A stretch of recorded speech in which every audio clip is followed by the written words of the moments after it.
भाई जिंदगी में आपने सबसे बड़ा पाप क्या किया है? इंजीनियरिंग में एडमिशन लिया था मैंने। क्या? और उससे भी बड़ा पाप, मैंने मैकेनिकल इंजीनियरिंग में एडमिशन लिया था।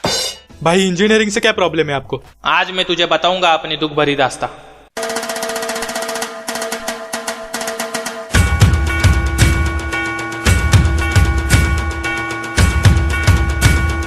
तुझे पता है 12वीं तक मैं इतना तो जान गया था कि कंप्यूटर और आईटी में गया तो नौकरी नहीं मिलेगी, मैकेनिकल और सिविल में गया तो छोकरी नहीं मिलेगी। बेंचो जाए तो जाए कहाँ?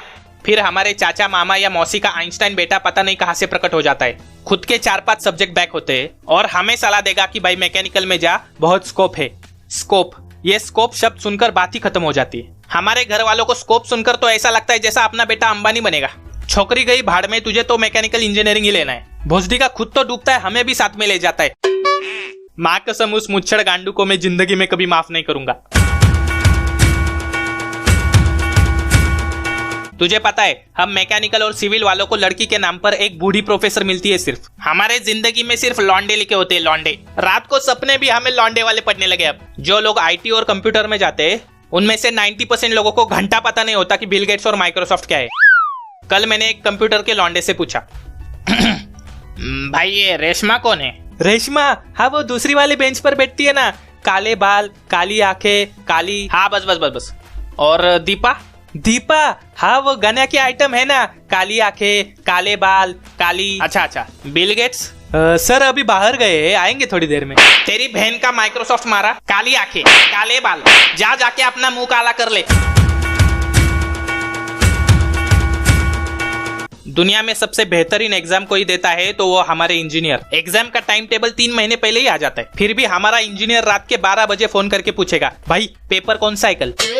12वीं तक हमारे पेरेंट्स पूछते थे कितने परसेंटेज आए, 80 या 90, और अब पूछते हैं कितने बैक लगे, 2 या 4। बेंचोत मैंने कॉलेज की इतनी फी नहीं भरी होगी जितनी एग्जाम फॉर्म की भरी है। एडमिशन के टाइम हर कॉलेज हमें बताएगा कि हमारे पास बड़ी बड़ी मल्टीनेशनल कंपनीज आती है, गूगल, फरारी, मर्सिडीज। फिर लास्ट ईयर को हमको पता चलता है कि उन्होंने हमारा गंदा वाला चूतिया काटा है। मर्सिडीज दिखाकर रिक्शा फिटिंग का जॉब मिलता है, वो भी पूरे 300 बच्चों में से सिर्फ 3 बच्चों को। बाकी बचे 297 बच्चों का फ्यूचर पोपट लाल के लन जैसा लटकता रहता है।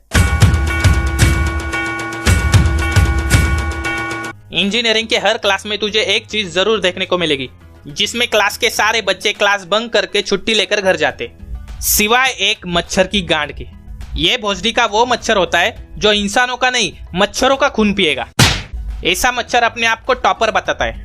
इनको ऑर्गेज्म कैसे होता है पूछो तो इट इज डिफाइंड एज से स्टार्ट करेंगे। सुहाग रात के दिन भी पूरी प्रोसीजर रट्टा मार के जाएंगे ये लोग।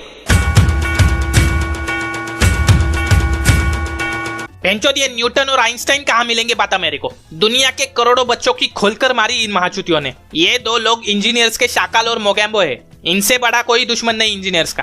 पहला ये न्यूटन, अबे भोसड़ पप्पू, पेड़ से सेब सर पर गिरा तो खा लेता या गांड में डाल देता, वो ऊपर से नीचे क्यों गिरा ये जानना जरूरी था क्या?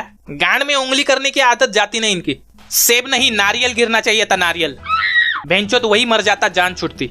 फिर आया ये आइंस्टाइन। यहाँ बच्चों को ठीक से ABCD बोलनी नहीं आती, ये बंदर उसके इक्वेशन बनाता है, E = mc², बराबर। इंजीनियर = माँ की चू, वो भी 2 बार। पता नहीं इस असाइनमेंट का इन्वेंशन किस गधे की गांड ने किया। सालों से यही होता आ रहा है, असाइनमेंट पे असाइनमेंट, असाइनमेंट पे असाइनमेंट, असाइनमेंट पे असाइनमेंट, असाइनमेंट पे असाइनमेंट मिलती रही है। लेकिन ये समझ में नहीं आ रहा बेंचोद, ये असाइनमेंट लिख क्यों रहे हैं हम? स्टूडेंट सबमिशन के लिए अपनी नींद बेचकर कॉलेज आते और ले जाते तो सिर्फ असाइनमेंट। लड़कियों ने अपने बाल, अपना मेकअप, यहाँ तक कि अपना बॉयफ्रेंड भी बेच डाला और उन्हें भी मिला तो सिर्फ असाइनमेंट। महीनों सालों प्रोफेसर के केबिन के चक्कर काटकर स्टूडेंट खुद बन जाते एक असाइनमेंट, और उन्हें भी मिलते हैं तो सिर्फ एक असाइनमेंट। कंट्रोल भाई कंट्रोल, सनी देओल आ रहा है भाई। बाबा। हाँ वत्स। मेरी इंजीनियरिंग पूरी हुई है, आगे क्या करूं? ये इसके लिए भी एक चटाई डाल रहे, अपनी बिरादरी का है। I have you now.